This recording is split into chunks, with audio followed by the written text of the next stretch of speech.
Good evening, everyone, and thank you for coming out. We will call to order our regular Board of Trustee meeting for the Village of Glenwood, Tuesday, November the 4th, 2025. I call this meeting to order at 7 p.m. If you could stand for the Pledge of Allegiance. To the flag of the United States of America and to the republic which stands one nation under God, indivisible, with liberty and justice for all.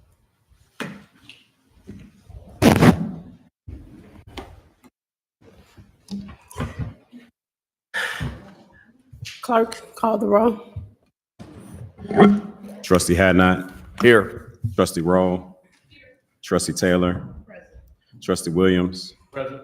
Trustee Brown. Here. Trustee Mosley. Here. We have a quorum.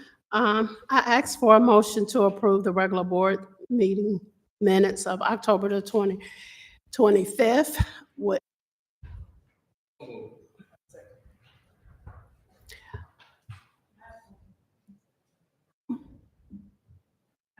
I've already talked to the clerk. So it's one part that we were discussing about village administrator Patton, okay, make him permanent. And there's one part after that it says there was no discussion. So you had some discussion. Trustee Williams has some discussion. I had some discussion. Now, it doesn't mean that of course, the clerk, it doesn't mean at all that he had to write all of that. That's crazy because I talked about 4 minutes. But I would just like for him to just make a note that we spoke about however he wants to word it, instead of just saying no discussion. Okay, can you put that in an email to the clerk? I will. And the last thing is at the very end, I'm the only one that voted not to adjourn because I wanted to talk about a meeting or something. So he put that I said yes, Okay. I said no, and I will send him an email about that. Any other questions? Nope. No? Okay.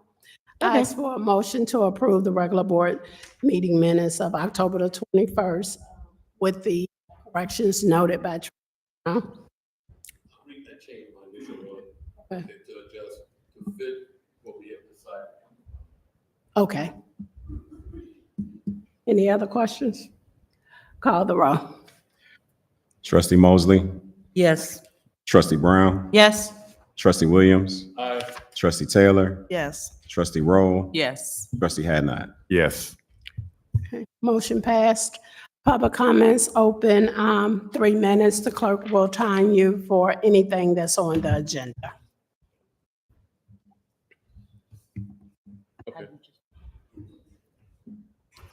Good evening, everyone. Leon Moore. I'd like to say that I'll be 50 years in Glenwood next year. That's my ticket to the dance. On the agenda, there's an attorney report that's going to speak to the issue concerning Tuscan Gardens. And those of you who've been around and those of you who may have been following the newspapers and various other publications, the village had loaned a considerable amount of funds to the owner of the gardens in hope that we would be able to generate sales tax as well as the real estate taxes and the various other kind of income that would inure to the village. And I know the attorney is going to go into detail, but what's on the agenda for today is an agreement to compromise the amounts of monies that are still owed by the owner. Initially, as I recall, the loan was $250,000, a non-interest-bearing loan, 50% forgivable if paid off on time. And we've had several discussions about it, and the owner fell on hard times because of COVID and various other kind of conditions, was unable to pay the loan, and indicated that had he known the conditions on which he had to repay, he may have not taken out the loan. But be that as it may, the village had on the hook for the $250,000, and I remember there was a lot of discussion as to whether or not we would want to do it. So given the administration at the time, the loan was approved. Then shortly thereafter, the reality of whether or not the individual had the capacity to raise the kind of funds to do the improvement that he had anticipated. And there were several meetings in which he indicated that he could not pay. He just flat out could not pay. Your move. And my concern, and I spoke to the previous attorney, our position in terms of a lien, where we're number one because it had not been filed that we had our number one position in case there was a default. And so that got done. And then the thing that disturbed me the most is that the real estate taxes were not paid. Those real estate taxes were purchased by, we call it the bandits that purchase real estate taxes, and there's a tremendous amount of interest that are on those real estate taxes. We saw ourselves as a village losing not only our position, but losing revenue as to how we're going to get our money out of this situation. Long story short, and I'll leave it to the attorney to go to the details. And so I read the proposal in detail. And the proposal is pretty tight in terms of what happened, where the owner came up with the money, and what the proposal is. There's $230,000 outstanding, and the offering compromise is to go 50-50, meaning that the village would eat $115,000 out of our own pocket, which we would never see again. Wow, that's not a good deal for the village. But when you go through the process, that's what we would have to do to foreclose on the mortgage. That would be a horrendous undertaking. We would have to take in second seat to the purchases of the taxes. Those would have to be paid out. So Excuse in me, Mr. terms Moore. of the offering. Mr. Moore, Yes, please. I'm 3 sorry, minutes? time is up. Oh, my God. I was just getting started. Okay, point made. Thank you, sir. Thank you. Final point is, I think that the board would seriously consider the motion in an affirmative way, and I'd like to commend the mayor and the legal team that put this before us, because it seemed like this is the only way out. Thank you. Thank you. Good evening. Can't hear you. Is it on? Okay, I reside 900 Sunset Drive here in Glenwood. And I was speaking with some of my colleagues, some of my friends, some of my neighbors, and I felt compelled to come out to just to address, to speak a little bit about the stability pledge. And it wasn't a good conversation, but out of that conversation, we do want to just acknowledge Trustee Taylor, Trustee Rowe for speaking their mind on that adoption of that pledge. And so we weren't really feeling that, but I just wanted to acknowledge those ladies tonight for one thing. Then also, I wanted to just discuss about how we feel about the village. We want to see the village elevate certain ways. We want to see police, better firemen. We want to see better businesses. We want to just elevate, and more people that I talk to would come out. They want to see less drama, less bickering, and more business, and more people elevated to take care of the village business. We want to see the village prosper. We want to see it become better. It's a nice place to live. We want it to grow, especially with better businesses coming in. More people would come out. We just really want to be more visible. We want to see the village grow. Okay, that's all I want to Thank say. you. Tonight. Thank you. All right.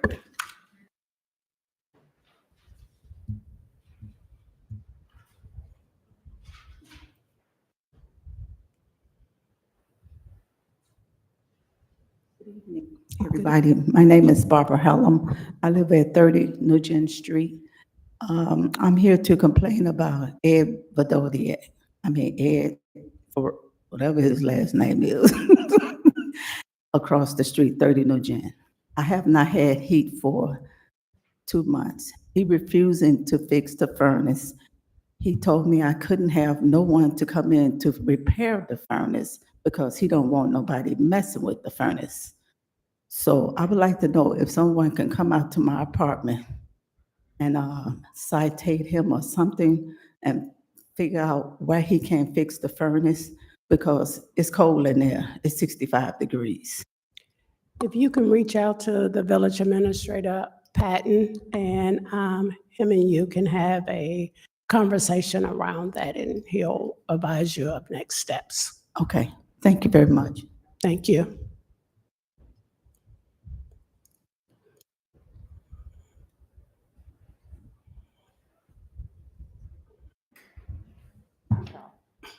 Hello, everyone. My name is Tanisha Bryson. I am a resident and I live at 1009 East 193rd Street in the Brookwood Point area, and I have two concerns. The first concern is the smell. There's a really bad stench in the air. I noticed it around April. At first, it seemed like it was like horse manure. Now it's like smell like dead animals. So I'm thinking like once it got cooled down, maybe we will not smell it anymore. But as of today, you still smell it. So I'm not sure if it's coming from the meat market, if it has something, if there are like some regulations or something has happened with the slaughterhouse or whatever, but it is really strong and it's so unpleasant that you can't even sit outside. And you definitely smelled it in the summer, but by it being cooler outside, now I'm more concerned as where is it coming from? Okay. That's the first one. And then the second one is the Hickory Glen Park. There's a marsh of standing trees or whatever, weeds or something like in the middle of by the football field where you walk around the track. Thank you. And I'm a little concerned about that because I like to go walking, and especially in the morning, and coyotes are hiding in the marsh area. So I can't go walking. And I'm a little concerned because by me living where I live on 193rd Street, just a couple weeks ago, I was about to take my dog out like at 7 o'clock in the morning. And as I'm looking out, it's a coyote running down the street. So it goes across the street to the neighbor's house, runs up to the door, it goes next door, and then it runs off. So I'm like, any event that now you have companies that are taking over the land, they're coming into the residential area, and that's a concern that I came here today for. Thank you. Thank you.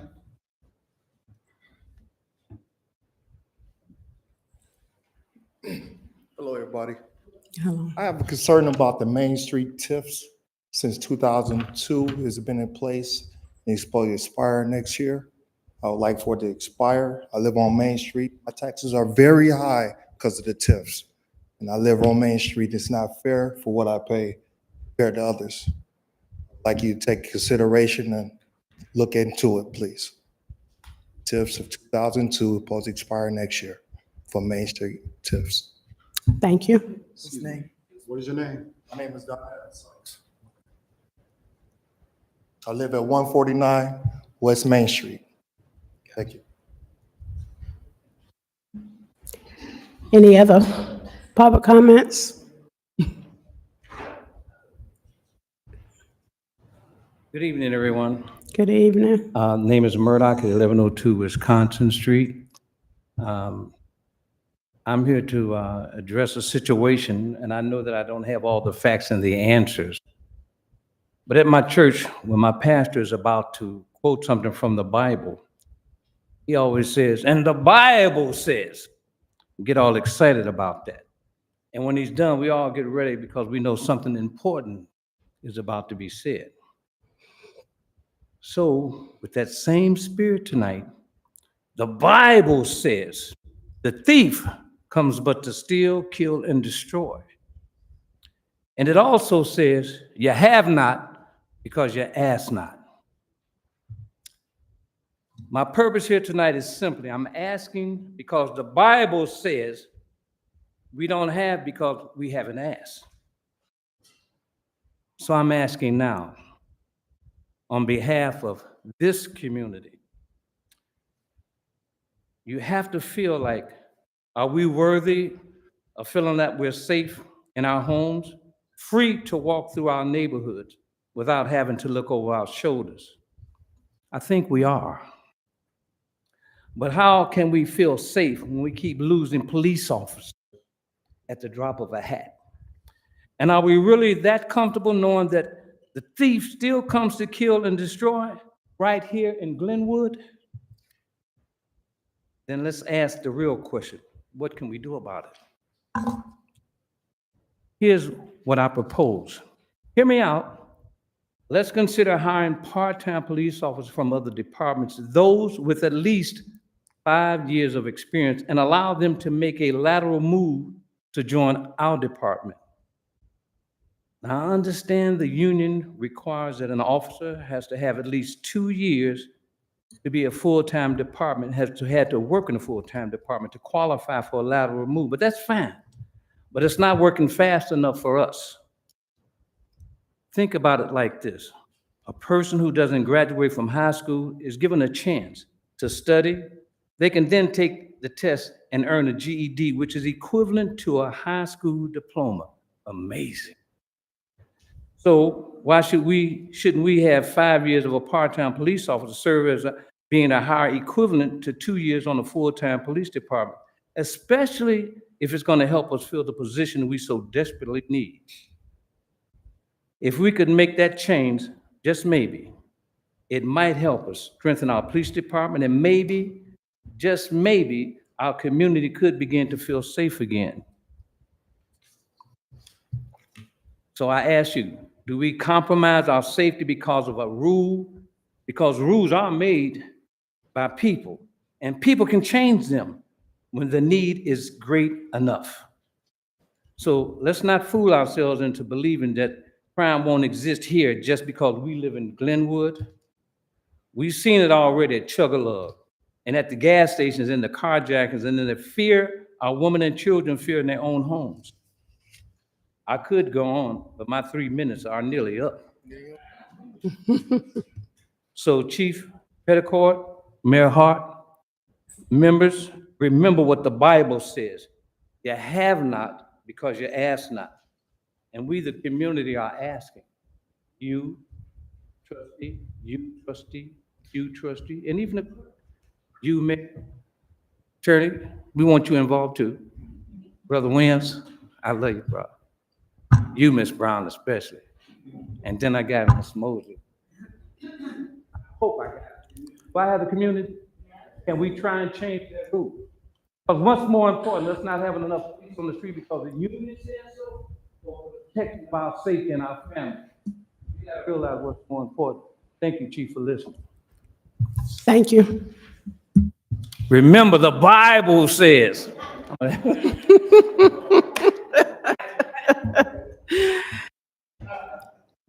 With there being no other public comments, bills payable, Jansen. Thank you. And the bills payable for October 31st, 2025, corporate fund, $266,821.33. Motor fuel tax fund, $15,883.57. Water account, $193,746.65. TIF Holbrook Road, $2,150. Glenwood Golf Course, $23,851.24. TIF Halsted North, $268.75. TIF Halsted South, $806.25, for a total of $527.79. I ask for a motion for bills payable October the 31st, 2025, for a total of all funds of $500,527.79. I'll make that motion. I'll second. Any questions? Clerk, call the roll. Trustee Williams. Aye. Trustee Brown. Yes. Trustee Mosley. Yes. Trustee Taylor. Yes. Trustee Roll. Trustee Hadnot. Yes. Motion passed. Payroll, Jensen. For the payroll with the check dated October 31st, 2025, administrative payroll, $17,232.30. Public Works, $11,825.11. Police Department, $106,082.79. Fire Department, $21,116.12. Senior Center, $345.99. Elected positions, $7,350.88. Sewer and water, $21,960.92. And then Glenwood Golf Course, $30,365.31, for a total payroll of $216,279.42. I would like to make one other comment. You will get an update next board meeting on the audit status for 2023. Thank you, Jensen. I ask for a motion for payroll for check date October 31st, 2025, at grand total payroll of $216,279.42. I'll make that motion. Any questions? I have a question. Any of these payroll amounts, do any include overtime?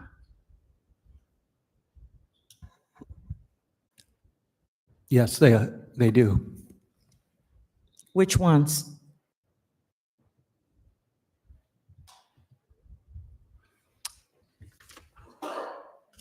There was overtime in public work, the police, fire, and the golf course.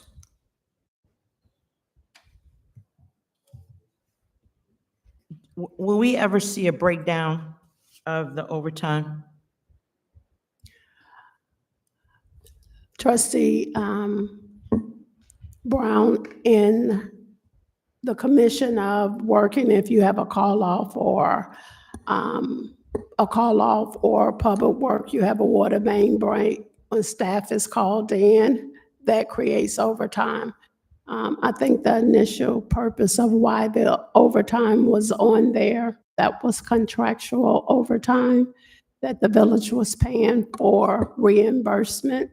So there was no overtime that required reimbursement.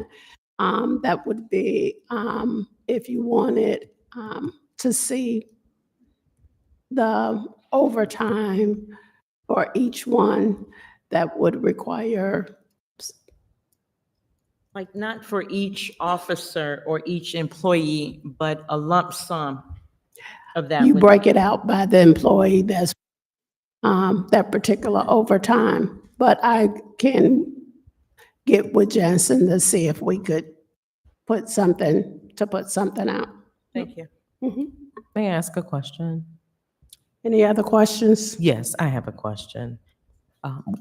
Are you able to share the reason why we don't get the report anymore that does have the itemized breakdown from each department employee?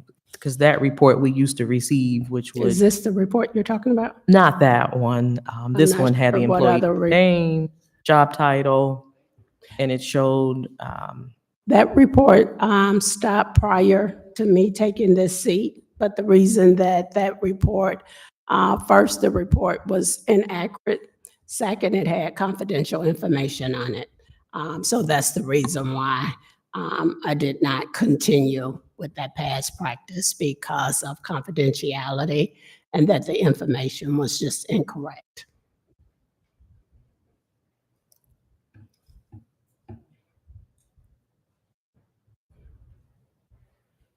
Any other question?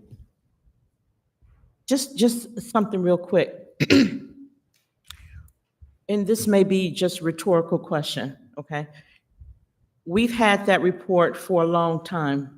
I mean, I've been on the board, this is my second year, so let's say the whole year, last year that I was on it, I saw it. If it was incorrect, why didn't we correct it? Or why didn't the reporting correct itself? And then if it was confidential, again, this may be rhetorical, if it was confidential information, why didn't the powers that be, whomever's in charge of the report, take it off? Like because our salaries were on there too. yours, mine, everybody was on there, every department, their salaries. I don't think, I'm not clear on what was confidential on the salaries. I did see a couple things like that was confidential, a couple bullet points that I'm like, why do I know that part? I understand that. But couldn't we have just taken those 2 or 3 confidentiality parts out and continue to, I don't know, just keep on going with the report? Or if it was wrong, why didn't someone fix it? And again, that may be rhetorical because you weren't in the seat I was necessarily. just going to say, I can't address what happened prior to me sitting in the seat. When I sat in the seat, the report had been discontinued. And when I looked at the report again, just based on there being confidential information out there, I did not see a need to put that information back out there.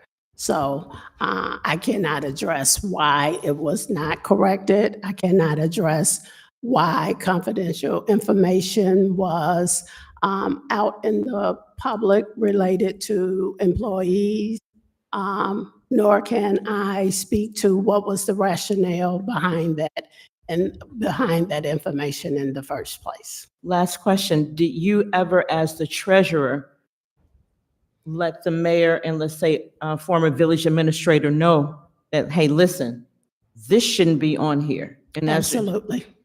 Thank you. You're welcome. Any other questions? Well, is there a way to get a different document, maybe not with all of the confidential information? What exactly are you looking for? I mean, any salary is public information, right? Anyone who works for us. Absolutely, is- everybody is So public. that's really what that report detailed, is someone's salary who works for the village. Now, it's none of our business, the withholdings. I get Mhm. that. But is there a different document that we can actually see that is public information about? So what's- are you wanting a list of all of the employees' salary? Is that what you're asking for? I mean, that matches the payroll that we're asking to be approved. That's why we were always. Is that what you're headed- asking for? a list Yes. of- Sure, no problem. Any other questions? And a summary of the overtime. It That doesn't will be it included in there. Once you get, when we extract the employees and that particular salary for that payroll, it will also have in there if they worked overtime. and the amount. Yes. Yeah. Thank you. Yep. Any other questions? Clerk, call the roll. Trustee Brown, Yes. Trustee Rowe, Trustee Taylor, Yes. Trustee Williams, Trustee Mosley, Yes. Trustee Hadnot. Yes. No communication from the mayor's office. Attorney's report.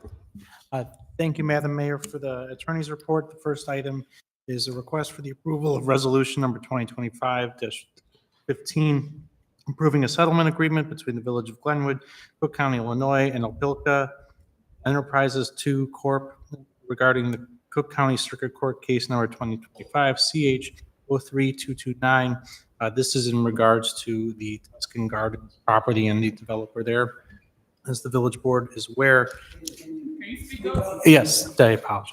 As the village board is aware, without going too much into the background, major history of this matter, the village initiated foreclosure litigation against this developer in regards to the $231,842.71 that remains due and owing to the village. That was part of a redevelopment agreement. It was a no-interest loan that the village gave. The overall principal was higher than that. The 231,000 is remaining outstanding. This is the balance right now. The overall redevelopment agreement is important to realize that if that were still in effect, I'll get to when I say if that were, if this is in a TIF, this would be subject to TIF reimbursements and other incentives if there were actual development and improvements happening and compliance were sought. So the village initiated this litigation and foreclosure to recover the amount that is owed back on this loan. It does not, we have a mortgage interest in the property, but the village doesn't have a significant enough interest to take the property. I think that's important to note. And as was noted by a public comment, there are outstanding property taxes still owed on this property. And those would have a higher priority in an ultimate judgment. We don't know how much this property, if the village were to be successful and maybe force a sale of the property, there's no real telling how much the property would go and would receive at auction or otherwise. So in negotiations that the village has undertaken, one, we don't want to, we've been able to serve everyone in this lawsuit. It's complicated because of how the developer obtained some of the money initially to purchase the property. There were unknown claimants and other things that we had to go through. Family members had previously loaned him money and all sorts of things. So we've initiated the litigation. Everyone is served. It could proceed. It would be semi-costly to have to go through that process, and ultimately the result may not be exactly what the village wants or needs in this matter. And therefore, so we've been in negotiations with the current owner and developer who has found someone who wants to come in and actually rent, I believe, part of the greenhouse, who has, it's a company that has a lot of capital behind it. They are legitimate. We've looked into them. They're bona fide, and they are willing. They are so much looking forward to doing this. They want to pay the debts. They're guaranteeing some of these debts, and the deal that we have negotiated so far is that the village would receive as a lump sum half of the outstanding principal owed. That would be $115,000, $115,921.36, and the village would have to receive that by November 30th of this year. Additionally, by November 30th of this year, all of the outstanding property taxes on the property would have to be paid, or some of the taxes that were already sold would have to be redeemed, meaning that all the fees, interest, and costs that have been accrued there would have to get paid out. In exchange for receiving that, the village would agree to dismiss the lawsuit against the developer and would release the note and the mortgage that are tied to the property. And importantly, though, the redevelopment agreement, including any TIF-related expense reimbursements or other incentives, would be gone, would be no longer in place. So essentially, this would be a renter coming into part of this property that is putting in a substantial amount of capital to guarantee the property. The village is forgiving half of the outstanding debt that it may not be able to recover ultimately anyways, and making sure the property taxes are all paid and up to date. And ultimately, that would be, and not have to continue litigating this and go through that type of process. And so there is that guarantee too, if the developer or its renter, if someone backs out and they don't fulfill this obligation by November 30th, we do just proceed with our litigation, our foreclosure case, and try to recover what we can. So we still always have that in our back pocket. This doesn't take that away. So therefore, as part of the board packet is presented the resolution that would approve this settlement agreement, and I'm happy to answer any questions, but I would ask for a motion to approve the resolution number 2025-15, approving a settlement agreement between the Village of Glenwood, Cook County, Illinois, and Alpilka Enterprises 2 Corp. Regarding Cook County Circuit Court Case number 2025-CH-03229.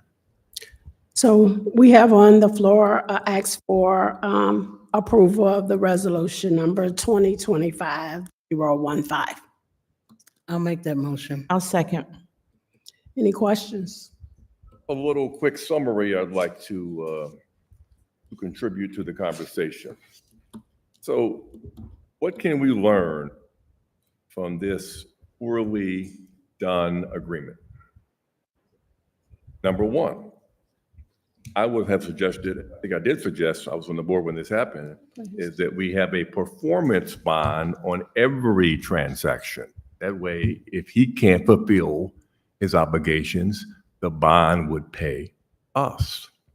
Number two, there should never, ever be any pay to play with taxpayer dollars.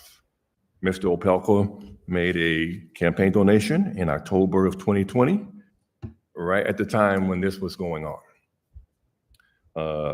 This is going to cost you, the taxpayers, doing my math, $231,000 in principal, $23,000 in interest, $115,921 in missed payments. So if you add all that up together, that's pretty close to $400,000.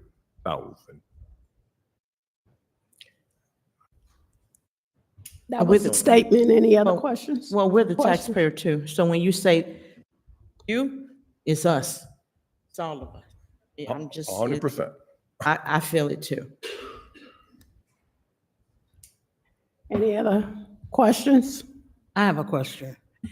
I have a question about the leasee. Is this leasee going to have some sort of retail capacity? Will there be sales tax? For the Strips, house, the greenhouse. Yes. is it?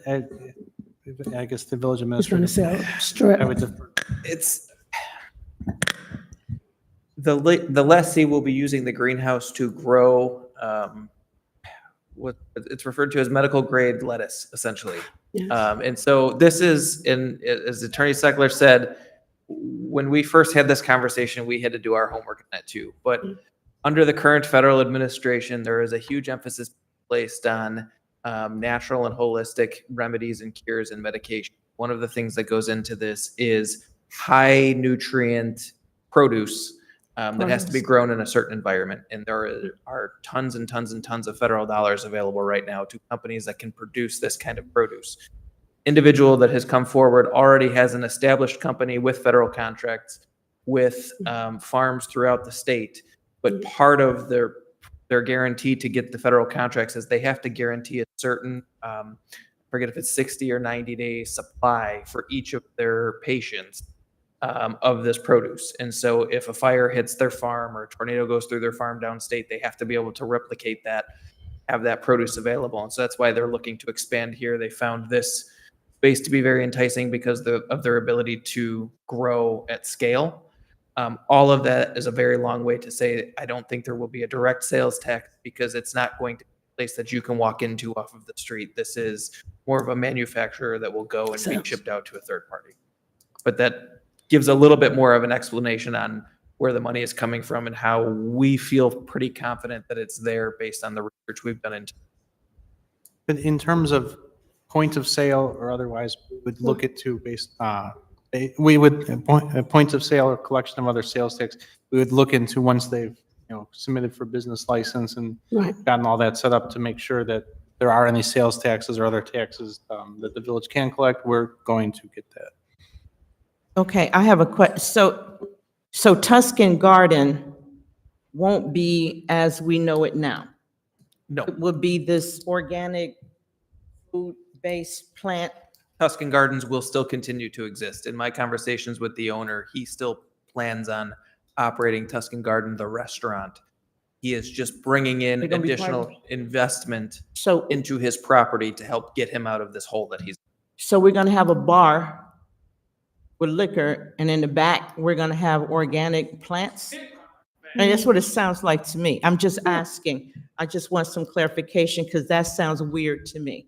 Well, the restaurant that exists now will continue to exist, and then the greenhouse as it exists at the other part of the property will be two separate entities. So I'm just trying to get like where, so will it be all the way in the back? It's a pretty big place that I know a lot of people probably haven't seen the whole square footage. So Tuscan Garden will be how it is. We go in and whatever they have, dancing, bar, liquor, et cetera. And then someplace in that same facility, or no? The greenhouse. Question.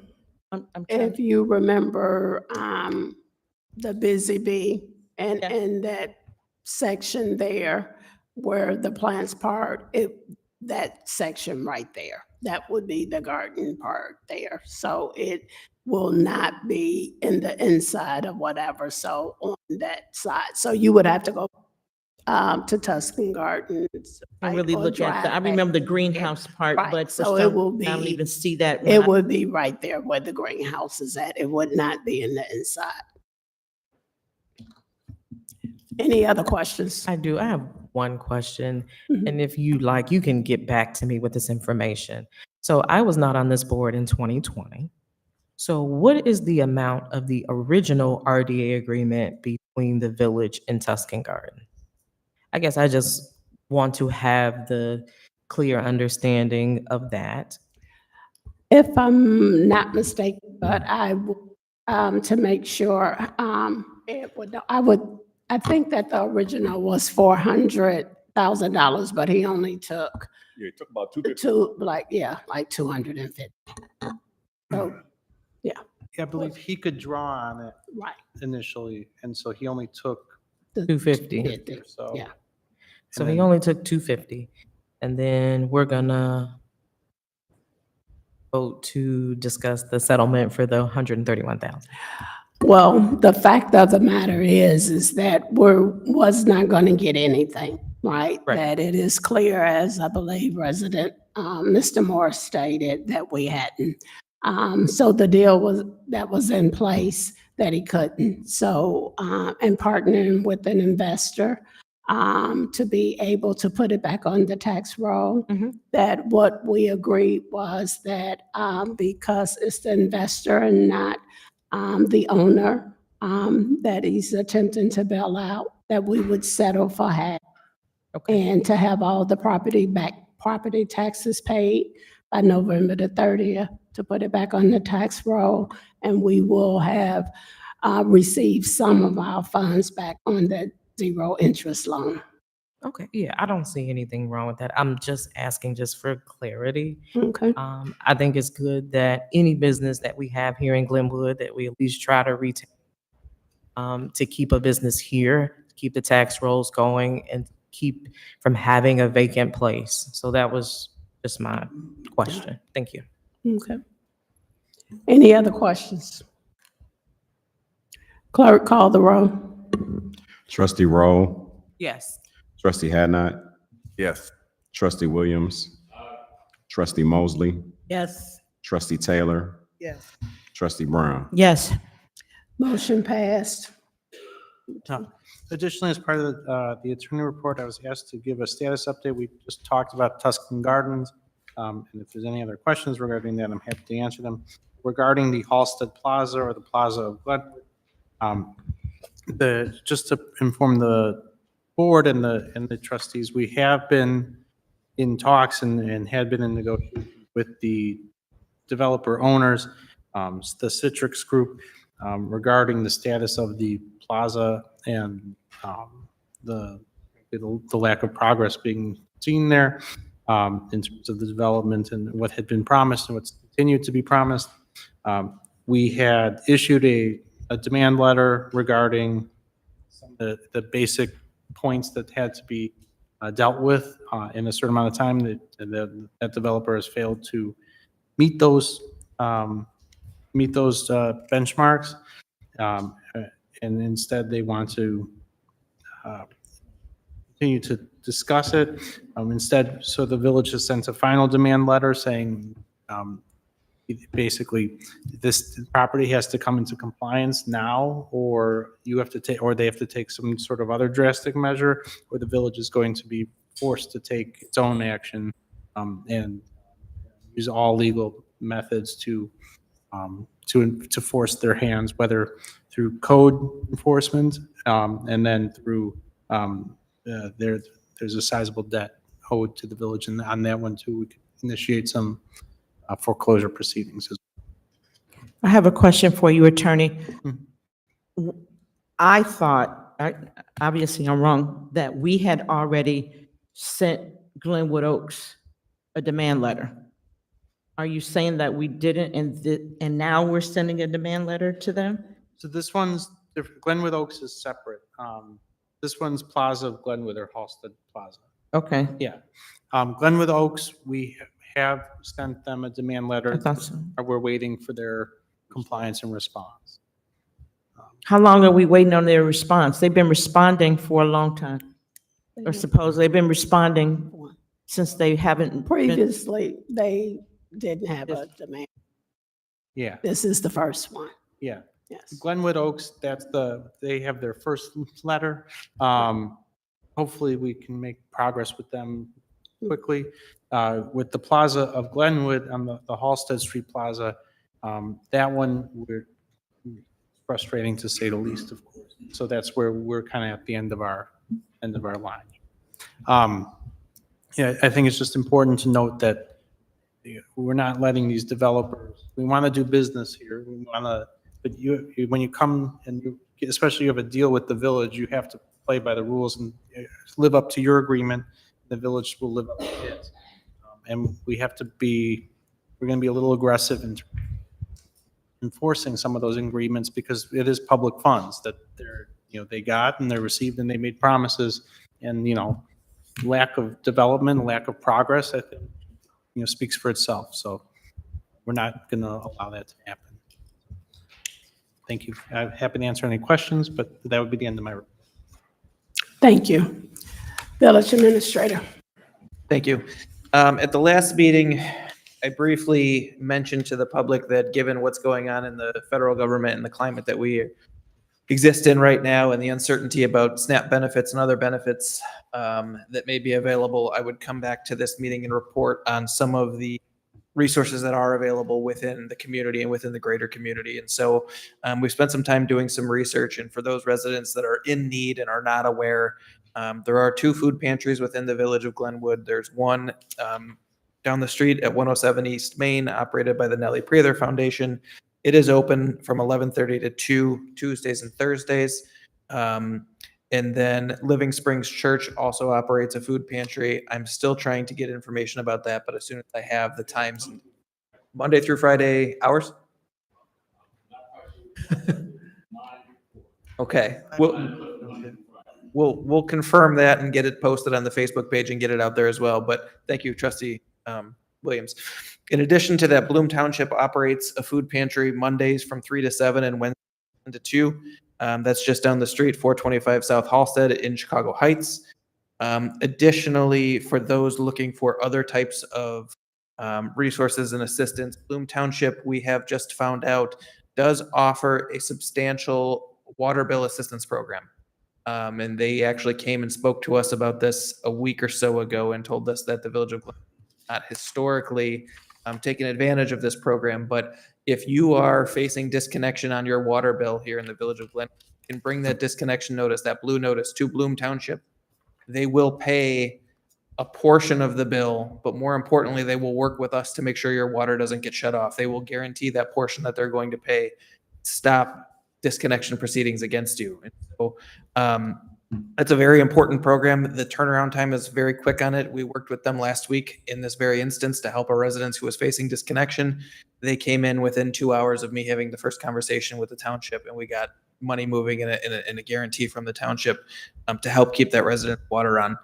Additionally, thank you to Mr. Slaughter for speaking up at the last meeting. I saw you back there.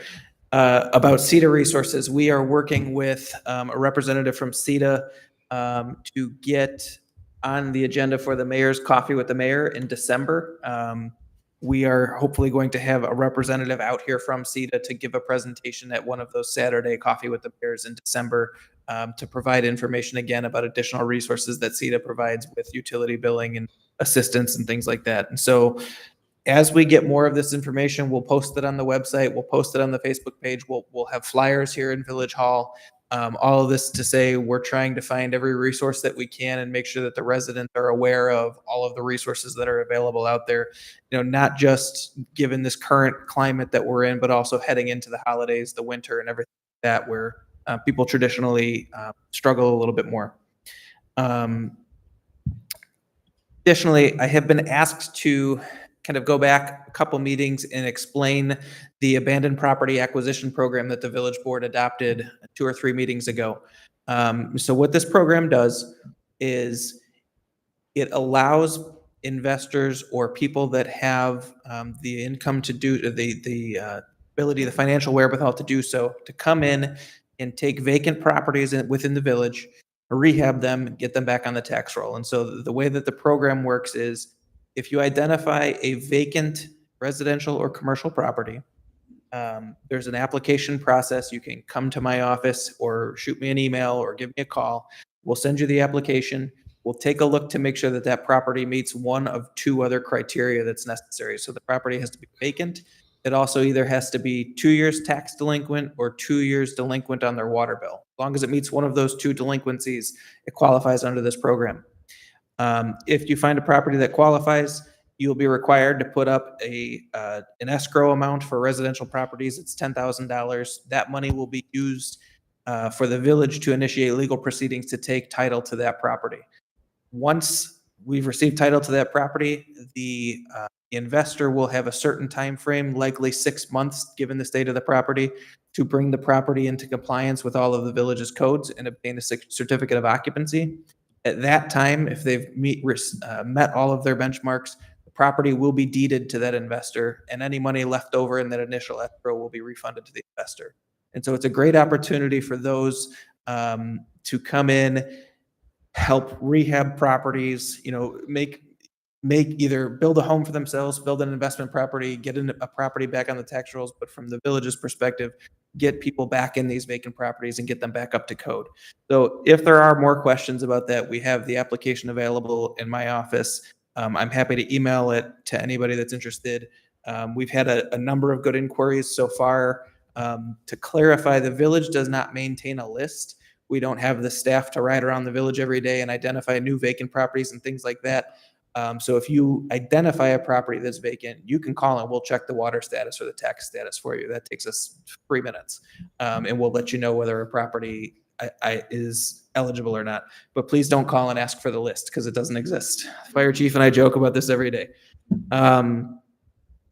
Veterans Day, the mayor and the village board will be hosting a Veterans Day luncheon, Veterans Day, November 11th, from 12 to 2 p.m. at the Blakey Center.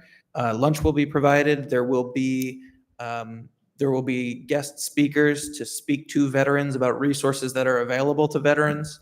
And there will be some guest entertainment as well, I believe.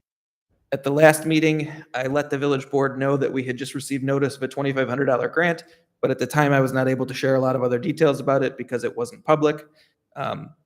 It's now been made public that the village was one of 26 communities out of, I think, 93 that applied to receive $2,500 from ComEd and the Metropolitan Mayor's Caucus to put towards our tree lighting celebration start this holiday season. And so that money will help us supplement the cost, put that program on for the community. Every week, I'm giving the bridge update. I hope this is the second to last of those updates, but I feel like I've said that before. Dave's sitting down there, but he had a good meeting with IDOT and with the contractor last week. And they said 2 to 3 more weeks, right? So my initial prediction of Christmas is probably tracking right on par, but I will say, having driven by there the last few days, they've made significant progress. They've got a lot of the under road construction that they were doing taken care of. Could be a couple more weeks, then it will be open again for the remainder of this construction season, winter. I believe that is, I'm sorry, one last thing. This Saturday, November 8th, from 9 to 12 here at Village Hall will be coffee with the mayor. And the special guest for this weekend will be Cook County Commissioner Keisha McCaskill. She will be out here to discuss some of the benefit program or some of the resources I just mentioned, food pantry, property taxes, housing, and other issues that the Cook County Board are tackling, and resources that are available through her office. So that is from 9 to noon here at Village Hall on this Saturday, November 8th. And with that concludes my report. I do believe we have a presentation by Ms. Connie Lee. So if you'd like to step up to the podium and make your presentation. Can I ask you a couple questions right before Ms. Lee comes up or after? Which one is more appropriate? Excellent. Now? All right. I think it's a great idea to have the resources at the mayor's, like breakfast with the mayor. But in addition to that, since so many people are in need, and I think that this is really a great thing, is it possible to also have another one, maybe at the Blakey Center, where more people, not that this isn't a big area, but other people can also be able to come maybe on a week evening or something like that in addition to coming? Can they come twice? I if can, possible? I can ask our representative that I've been dealing with it. They have a process to go through to request, but they sounded very keen on their word gets out there as far and wide as possible. Sure, we can do something like that. Thank you. And my last question about the abandoned housing project. I just want to make sure this isn't just for village residents. Correct. So what would, I know it's a fine line, what would stop an investor from coming in, getting the building up to code, doing all of the things that, meeting all the criteria, and then renting that place out again, or renting that out? So we have the same issues that we have now with a lot of people that don't take care of property, both renters and people that own it. How do we stop that? The program allows for the house to be rented. Once it's up for rental, it's no different than any other rental property we have in the village, subject to rental inspections and inspections through the building department and the fire chief's office. So there's not a prohibition on bringing these properties into compliance and then renting them. The point is to get them back into compliance, get them occupied, and then at that point, they fall under our rental program, like every other rental property in the village. So so we can't stop them then? I'm not saying stopping them from moving in, I'm not saying that, but it could possibly be a similar situation that we're facing now, with some of the properties aren't upkept, a lot of renters. I don't want to discriminate, so I don't want to say it like that. Yeah, I wouldn't get into hypotheticals about why certain properties have become vacant or not over the years. But once they're brought into compliance through this program, if they are rented, they will then be subject to the same rental inspections and policies that every other rental property within the. And Trustee Brown, I think it's important to know that it is our intent to enforce the rules. Okay, Ms. Lay. Thank you so much for your time. As you know, my name is Constance Lee, and anyone that knows me knows that I am a quilter, and I am a part of a larger organization of quilters, and we quilt over at the senior center. One of the things we wanted to do was to honor the veterans. So we had a committee put together, and we have created a quilt, and we have a veteran that we would like to present the quilt to. Now, J&R knows I tracked him down. I tracked down the mayor. They've been getting emails, from me, because this is the first time we have done this. And we're a nice-sized group. We come from all over, but a lot of the women, and we do have a man that quilts, live in the village of Glenwood. So what I would like to do today is present our committee to give you a little information about the quilt and show the quilt before we present it. And I'd like to call up Lucy Claus and Karen Stapija.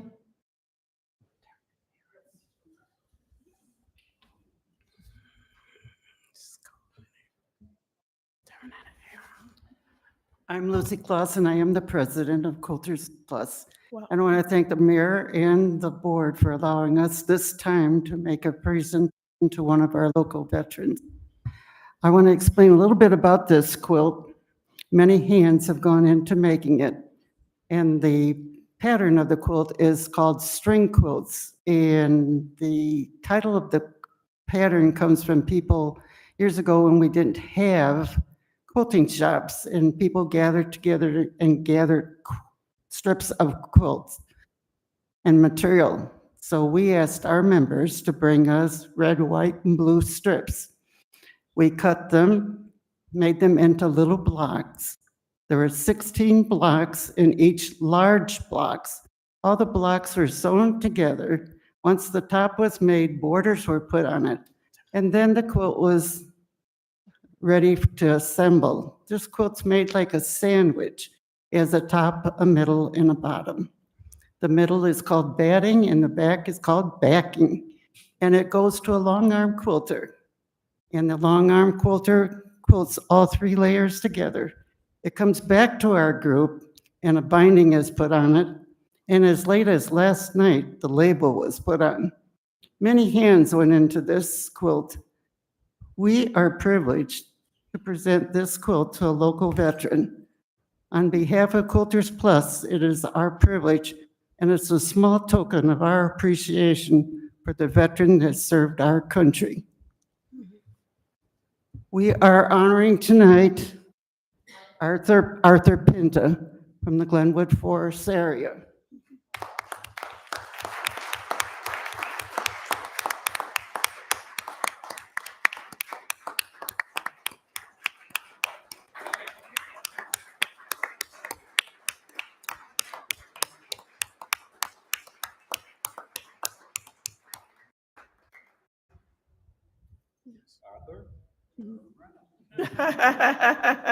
Arthur.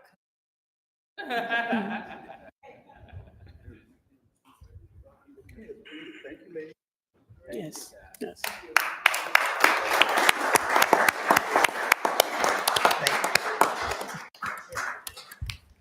Beautiful. Yes. Beautiful. Yes.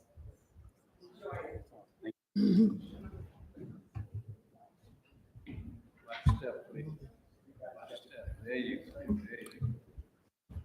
Can I thank these ladies? Thank you for this hard work. And I'd like to thank Constance for finding me. She took a couple of weeks to find me, but she finally found me. Thank you very much.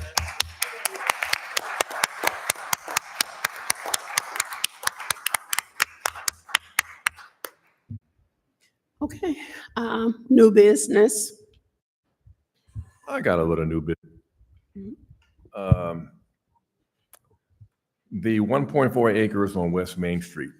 What I'd like to do is for the board to come up with a plan. I have a plan that I've already submitted to the mayor and to the village administrator. But I'd like maybe to have it on the agenda for the next meeting that we can start putting some of these properties on the market about doing the vacant land. We have 1.4 acres that the village owns that's been off the tax rolls for several years, and we need a property built and improved to alleviate the tax burden on the rest of us. Thank you. Trustee Hadnot, that we're actually working on it, so it will not be on the next agenda, but we will look into it and get back with you. Okay. I have new business. Mhm. Please mark your calendars for December the 5th. That is the village's Christmas tree lighting ceremony. Please mark your calendars, and we want to see each and every one of you. There will be choirs singing. We will have a band for entertainment, and Santa will be appearing. What time will it be? What time will it be? I'm going to get back to you. I don't want to say right now, but it's around 6 o'clock, 6. Any old business? Open to the public, 3 minutes. Clerk will time you. I was talking about the TIFs earlier from Main Street. Why is it not allocated on the rest of the TIF information that's on this paperwork? I'm sorry? TIF. I pay a TIF for Main Street. You pay into the, Trying to find out why is it not allocated on this information, bill pays and the other TIFs like Austin South and all that. Why is it not on here? Because I pay a lot of taxes off that TIF. I'm not sure that I understand your questions. Why would it be allocated into bills payable? Well, I'm saying that I see other stuff that's saying TIFs. Oh, no, I'm that's trying to just find letting out you why know what Main we Street paid, TIF is not on there. because we didn't make any payments through the main tip. I make a lot of payments. That's a separate conversation, Mr. Sykes. Well, And if we you pay what I'm certainly paying, can, you have a problem with that it? is a separate conversation. And we certainly can have a conversation, or I can help you to how the TIF works. Good Yes. evening, everyone. My name is Mariah Smith, and I live at 518 South Minerva. I just wanted to ask a question about the greenhouse Opilka Enterprises. I'm asking because I don't know. Would that, like, after you have the discussion like that y'all were having tonight, go to the Economic Development Board to be voted on, or is it just going to be decided that that business is coming into town because it's renting? It was voted on tonight and approved. Oh, okay. Yes.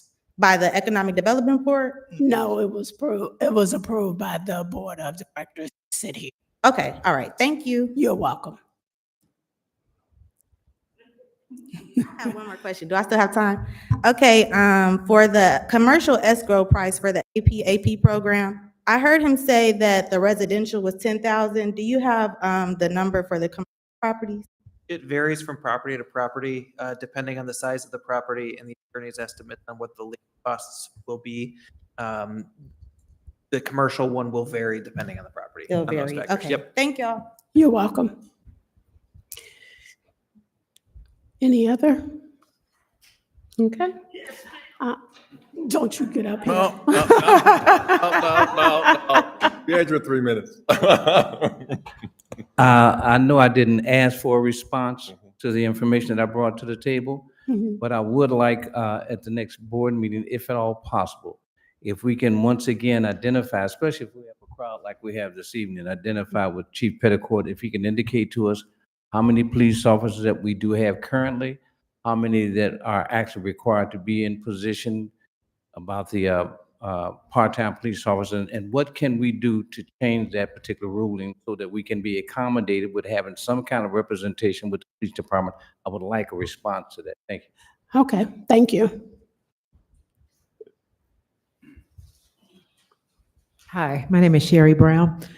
Speaking of police, can someone share what may have happened today on Harper?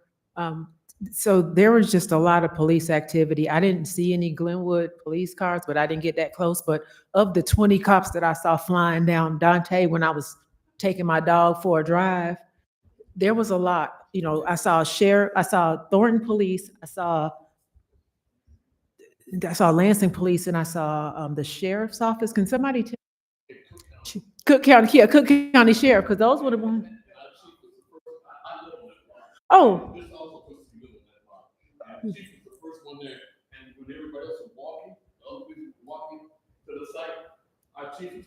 Well, good. I wasn't there. I just, the helicopters were, well, I mean, I'm glad to see you here, so you made it, you know. I just saw the helicopters, you know. Okay. Petticourt, is there some brief information you could share? Yes, earlier this afternoon, a robbery occurred in another jurisdiction. Officers from that area became involved in a pursuit of the offenders.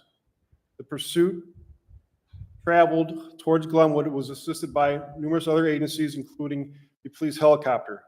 The offenders fled. Vehicle pursuit ended in the 400 block of Harper. The offenders fled on foot into a private residence.